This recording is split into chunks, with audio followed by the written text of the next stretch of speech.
Welcome to DVC Alumni, where every story inspires the next. The official podcast of the Diablo Valley College Alumni Association. As we celebrate 75 years of DVC's impact on education, careers, and community, we're honored to share the incredible journeys of alumni who've transformed their time on our vibrant campus into meaningful careers, community contributions, and personal success. Each Tuesday, we spotlight DVC alumni, from first-generation graduates to entrepreneurs, educators, and leaders who share the triumphs, challenges, and pivotal moments that shaped their lives. And on Thursdays, it's Resource Thursday. We dive into the programs, departments, and services that make DVC the supportive, dynamic community it is, exploring how they serve students and how you can connect with them. Whether you're a current student, recent graduate, or longtime alum, join us as we honor DVC's legacy and discover how our past continues to inspire the future. Thank you for being part of this journey. Be sure to tune in, subscribe, and celebrate with us. DVC Alumni, where every story inspires the next. And now, join our host, alumni manager, Charlie Daly. And we are live. So why don't you go ahead and introduce yourself? Hi, my name is Kimberly Valmore. I am the department chair of dance here at Diablo Valley College. Awesome. So, let's see. I had a whole question. So let's start with kind of what was your path getting here? How did you end up being the program director for dance? Well, after I graduated and I did all of the things that people who study dance do, I applied to be an adjunct. Well, let's go back. Come on, tell us the story. Come on, girlfriend. Of what? Of yeah, kind of like journey? It's like you started. You didn't just kind of do a thing and then you showed up here and you became a professor. Come on, tell us your story. So my story is I started dancing when I was very, very young, elementary school. It's kind of one of those things where my mom and a good friend of hers, they sat down and they thought, well, our daughters need an activity. They are, they need to move, or it was. If you were boys, it would have been baseball. Exactly. It would have been. It would have been some sport. But instead, they looked at two little girls and they said, let's send them to dance classes, which, by the way, continues to happen to this day. I mean, you always have moms who are like, I just need her to have an activity or something, and they push them into dance. And for me, it was the two of us. There's two little African-American girls going into a studio that really wasn't very diverse. One of us survived and the other one didn't. Oh, okay. I was just too stubborn to look at the fact that, I did see it, that there wasn't very diverse in terms of Black children being in a ballet school. But I did like the physicality of it, and coupled with the fact that my mom was my mom is a basketball and softball coach. So the rule is that if you joined an activity, you're not allowed to quit until the end of the season. Yeah. It's just one of those things. So every time I'd get closer to the end of whatever the season of ballet was, I would say to my mom, I want to quit. And she would go, I already paid for the tuition to the end of the year. And then, as soon as we get to the end of the year, I would go, so she goes, I already paid the summer tuition. I'm like, ugh. So I think that my mother just knew that quitting was not an option. Right. That I did love it, and that it was just something that I needed to work through. I think that as a woman growing up in the 40s, 50s, and 60s, I think my mom just knew that this is going to be the trail that you're going to have to walk on, which is that sometimes you're going to be the only one. So for me, my dance experience has usually, majority of the time, I've been the only person of color. Only one, or one of three. I always teasingly say to some of my my students, "You're usually one of three," and then they were like, "Yep, that's pretty much it." So yeah, I started ballet when I was little, and I just kept going. It had its ups, it had its downs, but I never wanted to quit because deep down I just knew it was my thing. So Okay. So you go through ballet. Now, where did you go to ballet? Where did you grow up in? so I am hate to say it, I'm a military brat. Oh, okay. So Don't hate to say it. Say it out loud, girl. I am a military brat. So my father went all over. So Philippines, Germany. Wow. I was born in Germany. My family's southern roots, so Texas and Louisiana. And we ended up on I call it the last stop after Kimberly was born.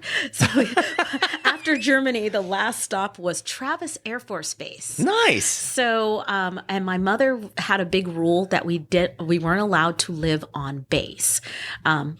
It's a whole thing about, well, not only are you, your family is Black, but you're also tech sergeant. You're not so you live in different areas within the base. So that was back then. I don't think they do that now. I'm not 100% sure, like if you're officer or whatever. But we ended up living in Fairfield. So my first ballet class was in Fairfield. And then my father, the family moved to Vacaville. So from there, I went to Vacaville. So I had a ballet studio in Fairfield for a little while. And then when I moved to Vacaville, I lucked out. And this is probably the most amazing thing that happened to me at this time period. I lucked out in that the ballet studio that I went to was run by a woman who studied at the Paris Opera Ballet.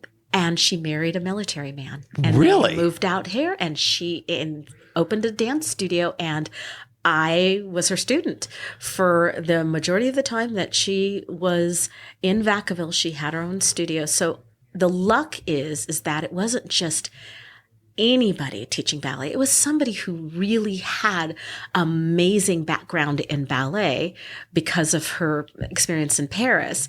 And she just happened to fall in love with a military man and moved to Vacaville, California. I mean, who knew? I mean, up until a certain point, when her husband got transferred to another place, I literally was on the ground floor of studying from somebody who was really very, very, very experienced in the ballet world. And she was very lovely to me. And I think that, again, I was the only Black student in the entire school, but she was lovely to me. And I did well. But, you go through high school and you realize that, oh, I have to go to college. What am I going to do? And I immediately decided, I know, I'm going to be a biology major. All right. So you went from dancing with somebody from the Palace Ballet to you're going to be a biology major. Yeah. All right. Please continue. So I went to Mills College, which Yes. I adore, love, changed my life all for the better. And it was mostly influenced, but I was mostly influenced to go to Mills by my sister's husband, my brother-in-law, who worked for the mayor of Oakland. And he said, there's this school there. It's all women's college, but they have dance. And I know, Kimberly, that you love dance. And I said, great. So I went to Mills to study biology at a place where there's dance. So obviously I didn't stop dancing. I sort of took a couple of dance classes and I was taking my biology class. And I laughingly told this story to a student of mine today. And I said, it's funny how your journeys can kind of change. One day, my brother-in-law sat me down and he said, what are you doing? And I said, I don't know. What am I doing? And he just sort of said, you can't avoid who you are and your passions. And that's when I realized I needed to be a dance major. So I switched majors. I switched majors twice. I went from biology to German to dance. Okay. I know. But Mills had a amazing history of dance. And it wasn't ballet. It was actually modern. And I didn't know modern at the time. I'd only done ballet and a little bit of jazz from high school dance teams and so forth. So modern was a completely foreign thing. What is modern dance? And then to find out it's a history of Isadora Duncan and all of these amazing women revolutionaries. And Mills had a lot of these people coming from Bennington College and other places, either being guest teachers or teachers at Mills College. So its history was huge when it came to the dance community. But I started small. I just took a couple of modern classes along with my ballet classes. And it just sort of became an eye-opener. Like, I think that the modern dance style ideals was much more accepting and much more diverse in terms of, Black ballerinas are very few and far between. But in the modern world, there are African American, Latino. There's so much diversity within the modern world because that's pretty much what the concept of dance flows through in terms of fluctuating and being more accepting of different ideas. Ballet has a very rich, lovely history, but it is very rigid. So it was great for me. I learned more about myself and how to dance and how to look at things. Like, my eyes were just constantly being opened. Mills College did that for me. I grew tremendously because of that. Well, and that really is the story of what college should be doing for you, know, is like, it should open your eyes, it should open your heart, it should open your mind, and just, you should be exposed to millions of ideas, and that's really what it's about. And that's what it really did for me. I continually say that I don't know what kind of Kimberly I would be if I didn't have Mills College and that flexibility to explore, because biology, German, dance. I was doing, but at least I had that flexibility to look at other things. I think that college students need to open themselves up to all the different areas of things to study and not just get into this one thing of, I am only going to be, in my case, I thought I was going to be a physical therapist or something like that. I thought biology, physical therapy. So I just wanted to go down that path. And yes, there's teaching, there's ECE courses, there's social studies courses. And because Mills was a liberal studies school, I couldn't avoid those. I had to diversify everything. And then within the dance world, within the modern world, there was also diversity within that, just from different cultures and studying those dances and putting them with different kinds of music that was either neoclassical, classical to jazz. So I grew tremendously.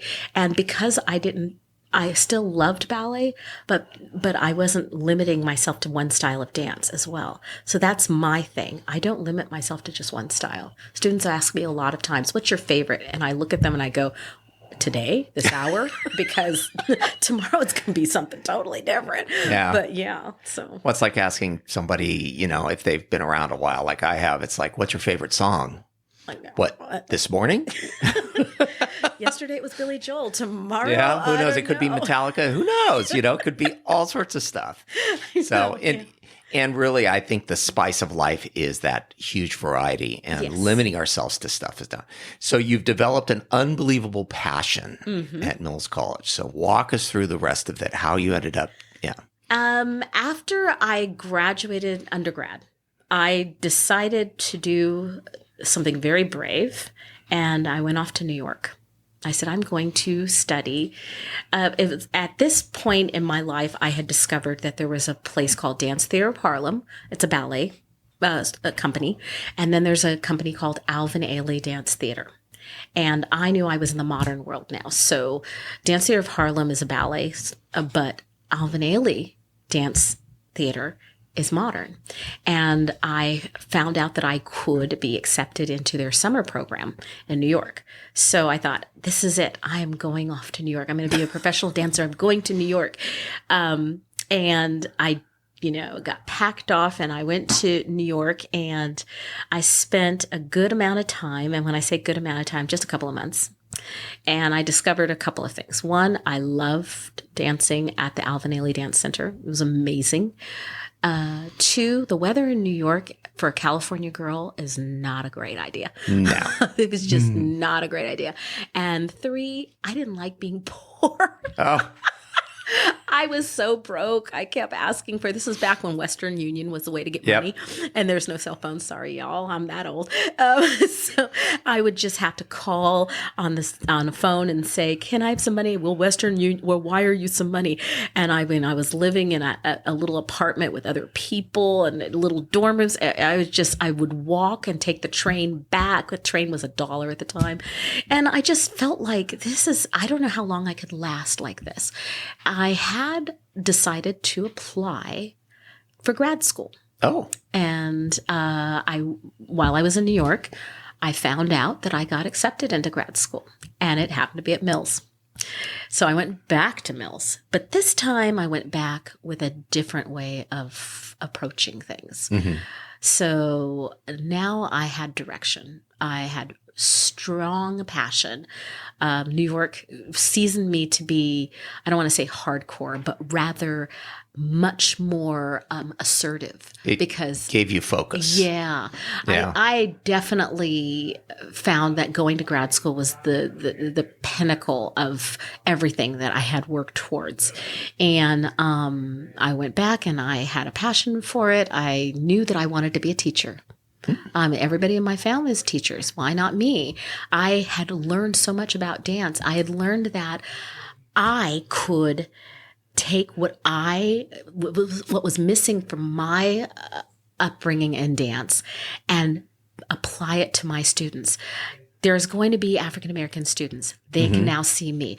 There are going to be my Latino community. They were going to see me. And I'm going to make sure that I represent that there's diversity and acceptance across the board. So my graduate program, my thesis, everything was focused on that. So I was very much passionate about being a teacher. I was still performing, and I still perform, but I just knew that teaching was the thing, that giving back the way I would have wanted it for me to someone else was my big thing. When I graduated from Mills, I looked around the area. Oh, and by then I decided to marry somebody. Okay. I married my husband at the time. But I looked around the area and I said, I want to teach at college. I don't want to do high school. I'm a college professor with a master's. I need to find someplace. And I zeroed in on DVC. I looked at all of the community colleges and I zeroed in on DVC. And as luck would have it, there was an instructor who at the last minute couldn't teach her course. And I got called in and I was hired within a week. And I was here on Monday, Wednesday, and Friday at 8 a.m. to 8:50 teaching a jazz class. And that's how I got here to DVC. Nice. Yeah. See, I wanted that. I love your passion, and just, I mean, you can taste it. And that's really the thing that I think, and I think that is the thing is really what DVC is about. Yes. And this is the story I keep hearing about DVC professors is they love what they're teaching. They're not publishing papers. They may or may not. They may be writing books, but they love what they're doing. I love teaching, and I love all of the different, I love all of the students that I have run into throughout the years. Each and every one of them unique and beautiful. Each and every one of them that I try to gift to them, I have discovered have gifted a lot to me as well. So the size of DVC is perfect. If I would have gone to a larger school, a UC or something like that, I don't know that I would have had quite the connection and the interactions that I have here with the students here. I also love the idea that there are students out there who just don't know yet. They just don't know. But they feel safe and confident enough to come here to figure it out.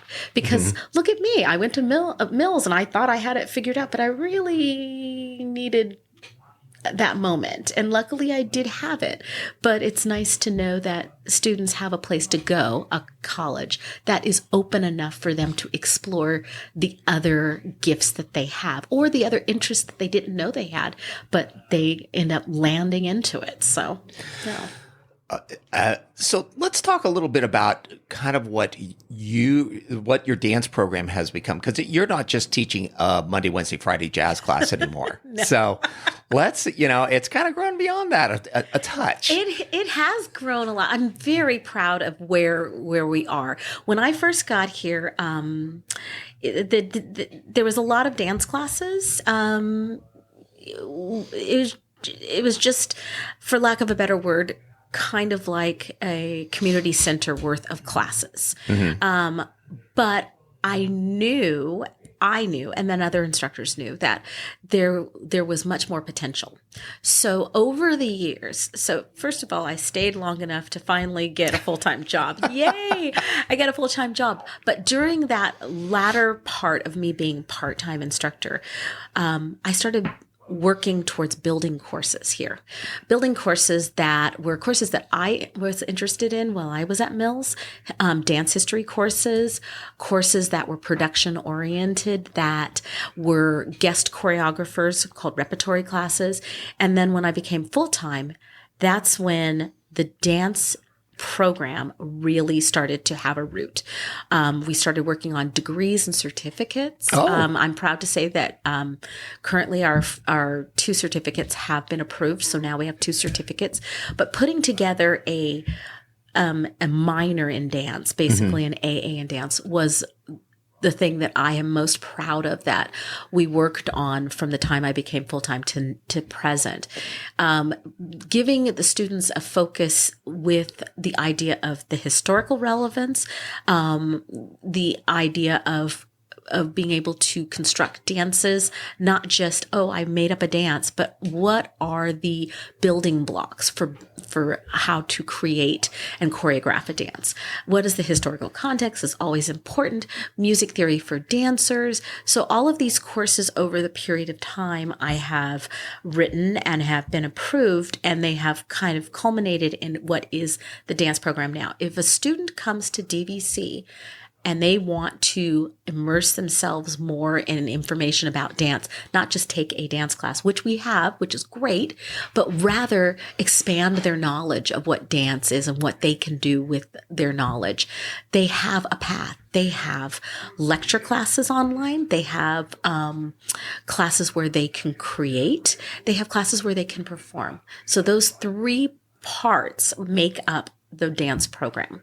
And I'm very proud of the fact that we have that here. So it's like you've taken it from dance classes to now you still have dance classes, which is very important, because I mean, I think one of the things that community college, especially DVC, offers is you want to try something out. Go put some training wheels on someplace and go give it a whirl. Yeah. But then you've also created a program, which is entirely different. It's like, this is a place where people can really immerse themselves into dance. Yeah. So here's an example. Young man comes in and he loves hip hop. So he's taking our hip hop class. Phenomenal teacher, Stephanie Tobin, is teaching this class. And she also is a modern dancer as well as a hip hop instructor, Mills alum. And she tells him, you're very powerful in hip hop. Have you ever thought about taking a modern class? That segues into me, where he's in my modern class. But not only is he in my modern class, but now he's in my production class, because he wants to see what it's like to be a part of the show. And he wants to create his own choreography. So there's choreography class that's waiting for him around the corner. Or he's like, I didn't realize that there's much more different musical tastes that I should apply to what I do. So there's music theory for dancers. So at the end of his road, he has a certificate waiting for him. And at the same time, he's expanded himself in terms of historical knowledge, in terms of creating work, and all on his own style of dance that he started with. He started with hip hop. Hip hop is still his passion, but now he can honestly say, I can do modern dance. And by the way, I'm going to take ballet class because. Well, you've expanded his repertoire from a TikTok video to an actual production value. It is to very much something that, and I think that takes it from just a momentary flash in the pan to actual art. And I'm so proud that it happens a lot of the time where a student will be in a class and they'll say, I might as well try this now that it's available to me. It's not as intimidating because that's my whole point, is that this program needs to be inclusive. So, there's some students who say, oh, ballet is just so rigid. It's only for certain students, meaning Caucasian students, pretty girls with blonde hair, blue eyes. Not to say that I don't have or do have those students. I'm just saying. But now they see themselves. And they see me. And it looks like, well, if she belongs, I can belong. Yeah. And that's what happens. And I'm very proud of the students who decide, what, I might as well give it a try. And then they give it a try and they say, oh, it's not as bad as I thought it would be. It's actually really cool. And then they stay in it. Some students stay in the dance program all the way through to whatever is the quote unquote end. Some segue into, I'm going to the ECE program, but P.S. I'm taking dance classes. And I said, oh, I know what you're doing. You're going to be able to teach dance for kids because you've done the ECE program. Or I have another student who's in the dance program, but she's also in the kinesiology program. So you can see the connection. So there's a lot of times where I have students who have figured out how to keep dance in their life. And I think that is important. I think a lot of people don't realize without the arts in your life, you're just a robot. Yeah. Yeah. I would love to say I'm much more artistic than I am. I use jokes as a way to do it, but I always watch folks that have that talent and gift. And I think sometimes it is a bit of talent and gift, but I think it's also a ton of hard work.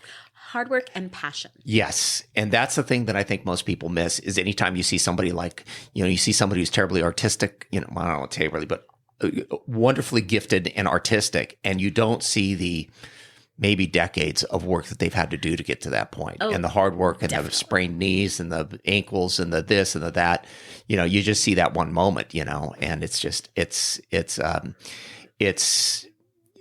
for them to make it look so effortless is, I think, where the true art is. Yes. So think about it this way. 30 seconds of a song, traditionally in a dance class, takes about an hour and a half. Oh, man. Just for 30, to learn the 30 seconds, not to perfect it, not to make sure that you've got the right angle and that you have the right arm motion, whatever. But it takes an hour and a half for 30 seconds. And that's if you're fast. Otherwise, it takes a little bit longer. So when you go to a show and you see a dance numbers average somewhere between 3 to 7 minutes minimum kind of thing. Just do the math on that. Yeah. Like it does. People don't see how long it takes. They just see the end result. So it's kind of like looking at the TikToks and the YouTubes and saying, look how easy it is. And then they teach it to you and you think that it's that. No, it's not. There's hours and hours of work. There's details and for dancers who are very adept at things, it took them decades. And I started when I was in single digits in elementary school. And here I am now, that took forever to even get to a certain point in my life to say that I was accomplished. And even then, there are people who've gone further and taken many years of that. And when we say hours, you could do as a professional, as an intern, as an apprentice dancer, you would start your day ballet class at 9:30 or 10. You might have a 30-minute break for lunch, but you have 3 to 4 hours of rehearsal. So you should have had, at least by the time that day is done, 3 dance classes. That's one normal day. That's their day. Man. Yeah. That's a lot. So your program has definitely taken a great trajectory and become very inclusive and become more than just about a couple of dance classes next to the yoga mats. Yes. So not to discount yoga. It's very important. But again, it's like, I'm so impressed with how it's changed. The trajectory has changed dramatically. So where do you see, like maybe in the next few years, where do you see the dance program going? My hope is that, obviously growth is paramount, but I think that my value system is the most important part of the program that I want to make sure is strong, stable, and growing. And that inclusive nature is really much a part of that.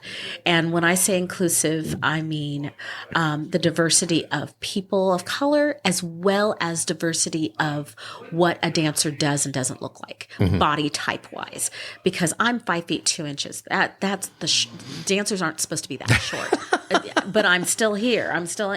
So same thing. If you're a petite dancer, you are included here. If you are a dancer who's maybe a little bit larger and the aesthetics of dance are, they're all skinny and no. If your body can move, if you can have the passion for it, you should be dancing. What I want is for somebody to come and look at the program and look at all of the different people and say, they look like me, but look what they can do. I want people to be able to see themselves in the dance, looking at the dancers that they're observing. Even if they never decide to be a dancer, I want people to come to our shows and see all the variety of dancers and see how amazing they are at their craft and say, I can see humanity, because that's something that is attainable. Sometimes I think when people go to a dance show, they see unattainable things. They see a size 00 girl dancing next to a size, I don't know if there's 0 men, but they see them dancing together and they think, I could never do anything like that. That's the one thing I don't like hearing from students. I can never do, don't you even come with me with that. I can never do thing, because I will not only will I fight you on that to make sure you can, but I'm going to do my own moonwalk and jazz dance personally when you do, because I know you can. If you have the passion for it, you can do it. Great. Period. So if somebody wants to learn about your shows, or if they want to enroll in one of your classes, how would they get a hold of you? So there's several ways, but the first is that dvc.edu/dance. Okay. By the way, this will all be in the notes of it. Yes. Okay. So we do have information on the DVC website, and my name, Kimberly Valmore, is there along with my phone number and my email address. What you'll notice is that you can get a hold of me and I can just answer questions like what's happening this semester. But what you'll also notice is that there's a list of the courses that we offer. And then from there, it's just a matter of what semester and what are we offering.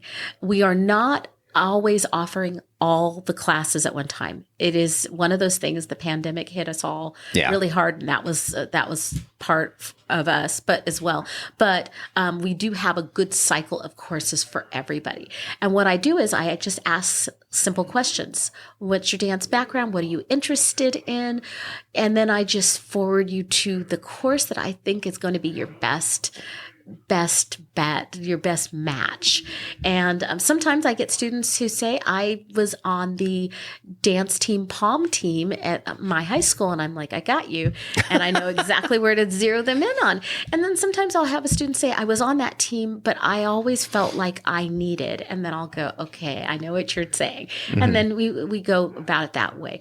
I have a lot of students who just sign up for modern or hip hop or Latin dance. And then from there, they just sort of see the rest of everything that's going on around them and they just pick up on it. So cool. Yeah. Cool. So is there anything else you want to fill in with? Every semester, at the end of the semester, we have productions. And in the fall, we have what is called repertory dance production. And that's where we have guest choreographers. So what I do is I traditionally hire or ask or beg alumni who have come through the dance program here to come back and gift us with some of their choreography. So for this semester, we're doing the theme is 75 years of dance. Yes. Coincidentally, it seems to line up with something else that we're celebrating here at DVC. And I have guest choreographers. I have one who is already on faculty who happens to be a former dance department, DVC dance department, but also Mills College, because she went to Mills.